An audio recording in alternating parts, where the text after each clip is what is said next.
Hello friends, welcome back to play Tamil dubs. இப்போ நம்ம finally squid game season 2 release பண்ணிட்டாங்க. And நல்ல விஷயம் என்னென்னு பார்த்தீங்கன்னா வெறும் 7 எபிசோட்ஸ் தான்.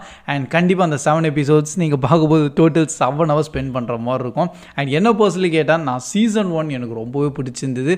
அது ஒரு ஹியூமன் நேச்சரை அப்படியே கொஞ்சம் வெளியே காட்டுற மாதிரி கேம்ஸ் தான், சில்லியான கேம்ஸு.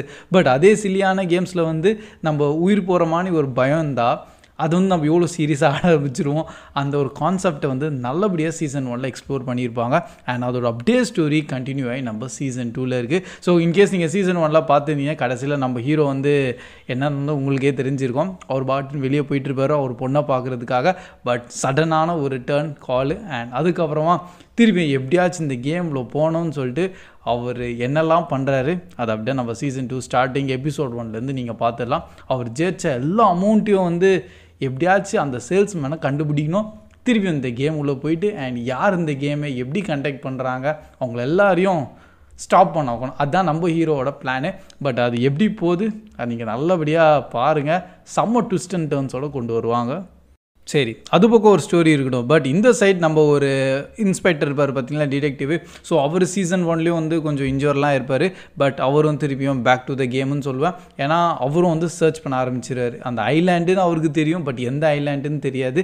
அண்ட் அவர் எப்படி இந்த கிரியேட்டர்ஸை தேடுறாரு அண்ட் அவர் சைட்லேருந்தும் கொஞ்சம் ஸ்டோரியை ஃபோக்கஸ் பண்ணி வருவாங்க. ஸ்டார்டிங் எபிசோட் 1லேருந்து நீங்கள் அந்த த்ரில்லை செம்மையாக ஃபீல் பண்ணலாம். அண்ட் போக போக சில ட்விஸ்ட் அண்ட் டர்ன்ஸ்லாம் வரும். லைக் எபிசோட் 3லலாம் சொல்லுவாங்க, ஃபர்ஸ்ட்டு சீசனில் பார்த்தீங்கன்னா நம்ம நம்பர் 1 பிளேயர் யாருன்னு நம்மளுக்கு தெரியும். பட் சீசன் 2ல் யாருன்னு தெரியுமா? பயப்படாதீங்க, நான் சொல்ல மாட்டேன். ஆனால் நீங்கள் அதை பார்த்து தெரிஞ்சுக்கோங்க. ஆனால் அது கொஞ்சம் நல்லபடியாக தான் இருக்கும். அண்ட் அப்படியே போக போக பார்த்தீங்கன்னா நல்லபடியாக ஸ்டோரியும் கொஞ்சம் டெவலப் பண்ணிட்டே போவாங்க.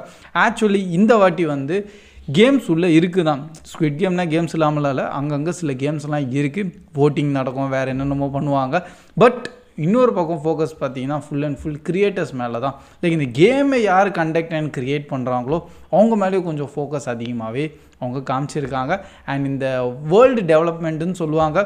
லைக் இதுதான் ஸ்குவிட் கேமோட உலகம். இந்த கேரக்டர்ஸ், அந்த கேரக்டர்ஸோட பேக்ரவுண்ட் ஸ்டோரி. ஸோ அதில் இன்னும் நல்லபடியாக ஃபோக்கஸ் பண்ணியிருப்பாங்க இந்த வாட்டி. அண்ட் சில நியூ பிளேயர்ஸ்லாம் நீங்கள் உள்ளே பார்ப்பான். அண்ட் அதில் யாரெல்லாம் பார்த்து கொஞ்சம் யூடியூபர்ஸும் இருப்பாங்க.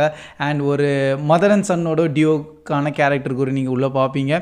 அண்ட் ஒரு ஃபார்மலான ஒரு மெரைன் சோல்ஜர் இருப்பார். பட் அவரும் இந்த கேம் உள்ள வந்திருப்பார். ஸோ இந்த மாதிரி நிறைய வேறான ஒரு ஃபீல்டில் இருக்க ஒரு இன்ட்ரெஸ்டிங்கான பிளேயர் கேரக்டர்ஸோடு கொண்டு வருவாங்க. அண்ட் அங்கே சில ஓட்டிங், லைக் அங்கே இருக்க அந்த கிரியேட்டர்ஸில் கன்மேன்ஸ் இருப்பாங்க பார்த்தீங்களா, அவங்கள தான் பயப்படணும்னு கிடையாது. உள்ளே ஒரு பயத்தை க்ரியேட் பண்ணிட்டாங்க. அதான் ஒரு மைண்டு, ஹியூமன்ஸோட மென்டாலிட்டி வச்சு அவங்க இந்த வாட்டி ஸ்டோரி லைனை டெவலப் பண்ணியிருக்காங்க. அது எனக்கு கொஞ்சம் பிடிச்சிருந்தது. ஸோ டிவைட் அண்ட் ரூல் மாதிரியான கான்செப்ட் தான். அதை நீங்கள் பார்த்தீங்கன்னா இன்னும் கொஞ்சம் கரெக்டாக உங்களுக்கு புரியும். ஸோ அப்புறம் இது ஃபுல்லாக முடிச்சிட்டாங்களான்னு கேட்டிங்கன்னா அங்கே தான் கிடையாது.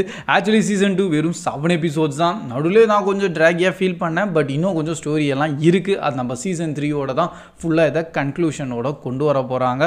அண்ட் மெயினாக பார்த்தீங்கன்னா சீசன் 3யும் நம்ம நெக்ஸ்ட் இயரே ரிலீஸ் ஆயிரும். 2025 தான் மேக்ஸிமம். டிசம்பர் மந்தாக தான் அவங்க செட் பண்ணுவாங்க. அது ஒரு பெஞ்ச் மார்க் ஆட்டம் செட் பண்ணி வச்சுட்டாங்க, டிசம்பரில் ரிலீஸ் பண்ணலான்னு. பட் எக்ஸாக்டாக இன்னும் ரிலீஸ் டேட் தெரில, பட் பார்த்துடலாம். அண்ட் என்ன இருந்தாலும் இப்போதைக்கு லைக் இந்த வேர்ல்டு டெவலப்மெண்ட் ஒர்க்கை செமையாக பண்ணியிருக்காங்க. அண்ட் எனக்கு ரொம்ப பிடிச்சிருக்கு. சீசன் 1 ரொம்ப எங்கேஜிங்காக இருந்தது ஸ்டோரி. ஏன்னு கேட்டிங்கன்னா அது என்ன கேம் ஆட போகிறாங்களேன்னு ஒரு டவுட்டாக இருக்கும். அண்ட் அதுலேருந்து சில கேரக்டர்ஸ்லாம் நம்மளுக்கு செமையாக கனெக்ட் ஆயிடுவாங்க. அண்ட் அவங்களுக்கு அந்த மாதிரி சாவர சீன்ஸ்லாம் வரும்போது என்னையா இப்படி பண்ணுறீங்களேன்னு சொல்லிட்டு ஸோ சில பிட்ரேலாம் சீசன் 1 இருந்ததில்ல. இதே மாதிரி சீசன் 2லேயும் அந்த கேம்ஸ்லேயும் அந்த ஒரு கேரக்டருக்கும் செம்மையாக டிஃப்ரென்ஷியேட் பண்ணியிருப்பாங்க. அதனால் கண்டிப்பாக அதோட நீங்கள் செம்மையாக கனெக்டும் ஆவீங்க. அண்ட் எனக்கு ரொம்ப பிடிச்சிருக்கு. ஸோ சீசன் 1 ஆல்ரெடி எனக்கு ரொம்ப ஒரு ஃபேவரட்டான சீரீஸாக மாறி இருந்தது. அண்ட் அதே தான் இப்போ நம்ம சீசன் 2லேயும் நல்லபடியாக க்ரியேட் பண்ணிட்டாங்க. வர்த் வாட்ச்சு. அண்டு ஸ்லைட்டாக லைக் இந்த வாட்டி கொஞ்சம் ரொம்ப நியூடிட்டியான சீன்ஸ்லாம் இல்லை. பட் இருந்தாலும் சில வேர்டிங் லைக் பேசுகிறதுலாம் கொஞ்சம் அடல்டரியாக தான் பேசுவாங்க. ஸோ அதனால் அகெயின் ஃபேமிலி வாட்செல்லாம் பண்ண முடியாது, தனியாகவே பாருங்கள். அண்ட் நம்ம தமிழ் டப் குவாலிட்டியெல்லாம் நல்லபடியாகவே பண்ணியிருக்காங்க. ஸோ நெட்ஃப்ளிக்ஸோட ஒரு ஹை ஸ்டாண்டர்டான குவாலிட்டியை நீங்கள் இல்லை எதிர்பார்க்கலாம். ஸோ தட்ஸ் ஆல் கைஸ், இதான் நம்ம ஷார்ட்டான ரிவ்யூ. அண்ட் இன்கேஸ் நீங்களும் நம்ம ஸ்குவிட் கேம் சீசன் 2 பார்த்துட்டிங்கன்னா எப்படி இருந்திருக்கு உங்களோட தாட்ஸ்லாம் கண்டிப்பாக கமெண்ட் செக்ஷன்லையும் ஷேர் பண்ணுங்கள். அண்ட் இப்போதைக்கு ப்ளே தமிழ் ரேட்டிங் தான் டெஃபினட்டாக 8 தருவேன் அவுட் ஆஃப் 10. கொஞ்சம் ஆர்டராக இருக்குது 7 எபிசோட்ஸோட. பட் மேபி அவங்க சீசன் 3க்கு கொஞ்சம் வேறு ஏதோ பிளானிங்கோட வச்சுருக்காங்க, அதனால இருக்கலாம். So that's all guys, keep வாட்சிங், keep supporting play Tamil. See you in next video. Bye guys.